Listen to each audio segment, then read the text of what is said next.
Salut à tous, j'espère que vous allez bien, on continue avec nos tests et cette fois nous allons nous intéresser au Lumia 650.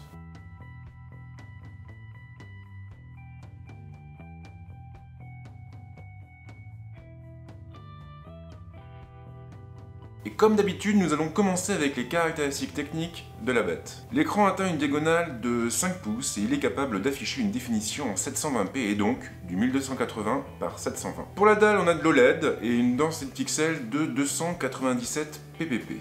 Côté processeur, on a un Snapdragon 212, c'est donc du quad-core, cadencé à 1,3 GHz. Et tout ça avec 1 Go de RAM. L'espace de stockage atteint les 16 Go, mais il sera possible de l'étendre par le biais d'une carte micro SD. Côté photo, on a droit à un capteur de 8 millions de pixels couronné d'une optique capable d'ouvrir à focale 2.2. La caméra frontale affiche quant à elle une définition de 5 millions de pixels. Sinon, nous avons du Wi-Fi, de la 4G, du Bluetooth, une puce NFC et une batterie de 2000 mAh. Maintenant que les présentations sont faites, on passe au design et à l'ergonomie du terminal. Le Lumia 650 rappelle beaucoup le 950 et il hérite ainsi de ses lignes et de ses finitions. Il fait donc la part belle au plastique et il est aussi très léger. L'ergonomie est plutôt conventionnelle, tous les boutons physiques sont regroupés sur la tranche droite. De haut en bas, on retrouvera les boutons du volume et le bouton de mise sous tension. La prise casque est située en haut, soit à l'exact opposé du connecteur micro USB. L'arrière de la coque est amovible, la batterie se trouve en dessous et il sera possible de la retirer elle aussi. Il faudra d'ailleurs le faire pour accéder au port nano SIM et au port micro SD. Le module photo est centré, il s'accompagne d'un flash.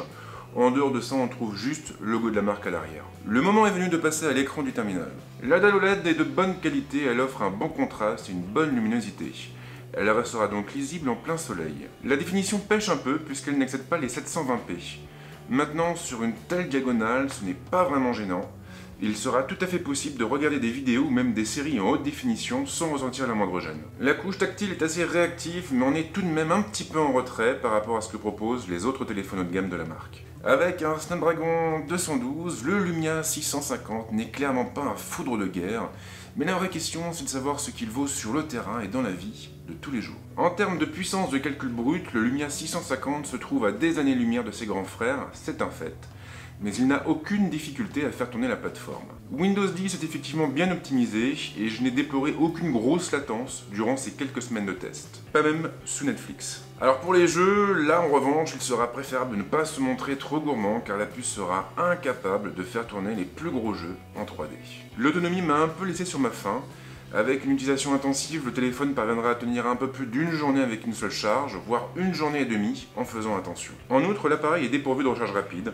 Et il faudra environ 2 heures pour le remettre totalement d'aplomb. Le bon côté de la chose, c'est que la batterie est amovible et il sera donc possible d'acheter une seconde batterie. Les gens utilisent de plus en plus leur téléphone pour prendre des photos ou même pour capturer des vidéos.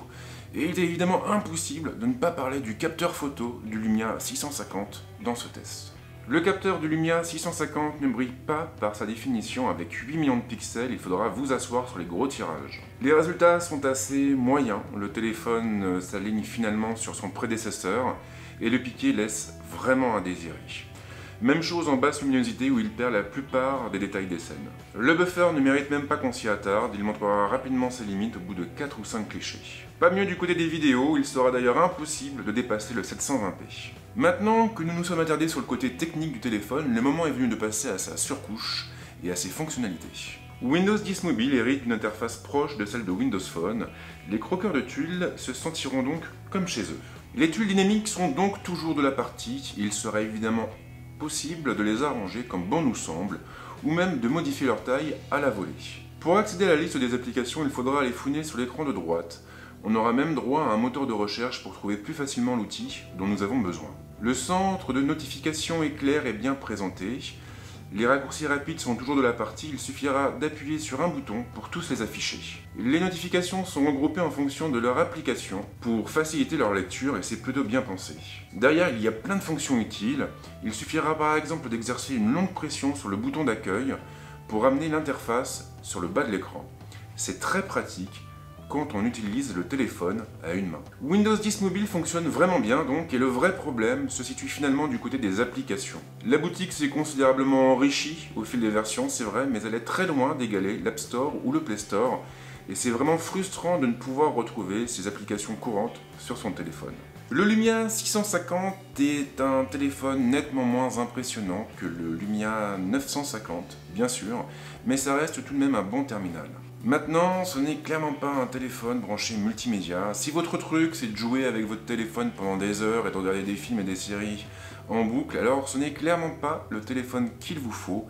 Il sera donc préférable de vous orienter vers le 950 ou éventuellement vers le 950 XL pour profiter de son grand écran. Maintenant, il ne faut pas perdre de vue que le Lumia 650 n'est pas proposé au même prix. Avec un ticket d'entrée à autour de 220 €, ça reste un téléphone qui est quand même plus abordable que ses deux grands frères, et je pense qu'il n'aura aucun mal à trouver sa place en entreprise. Voilà, je vais m'arrêter là pour l'instant. Si vous avez des questions, comme d'hab, les commentaires sont là pour ça, et nous, on se retrouve très vite avec d'autres vidéos. Ciao!